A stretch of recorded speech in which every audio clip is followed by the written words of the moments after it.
బాగున్నానండి. ఏం కూర అనుకుంటున్నారా? పాలకూర కూర అనుకుంటున్నారా? తోటకూర కూర అనుకుంటున్నారా?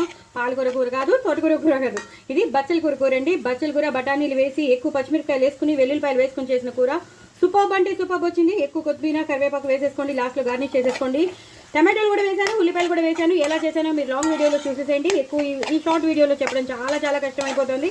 సో మీతో మాట్లాడినట్టు ఉండట్లేదు, అందుకని మీతో మాట్లాడాలి కదా, సో అందుకని నేను ఎక్కువ చెప్పలేకపోతున్నాను. బట్ అంతా ఇందాక నేను మీకు చెప్పేసాను ఎక్కువ పచ్చిమిరపకాయలు వేసుకున్నానని.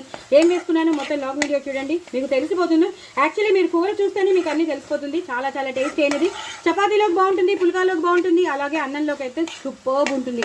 సూపర్బ్ అంటే సూపర్బ్ ఉంటుంది. వేడి అన్నంలో ఎక్కువ కూర వేసుకుని తినండి.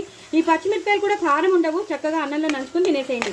నేనైతే ఎక్కువ పచ్చిమిరపకాయలు వేసుకున్నాను, ఎక్కువ వెల్లుల్లిపాయలు వేసుకున్నాను, బఠానీలు వేసుకున్నాను. సూపర్బ్ అంటే సూపర్బ్ ఉంది. నాకైతే చాలా ఇష్టం బచ్చల కూర.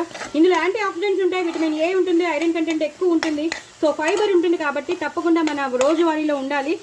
ఒక పాలకూర తోటకూరే కాకుండా మనం ఇలా బచ్చల కూర కూడా చేసుకుని తింటే మాత్రం మనకి చాలా విటమిన్స్ అన్నీ వచ్చేస్తాయి. సో డూ ట్రై చేయండి, పిల్లలకు కూడా నేర్పించండి, పిల్లలకు కూడా తినిపించండి. నా ఛానల్ మాత్రం సబ్స్క్రైబ్ చేసుకోవడం అసలు మర్చిపోదు. బాయ్ అండి.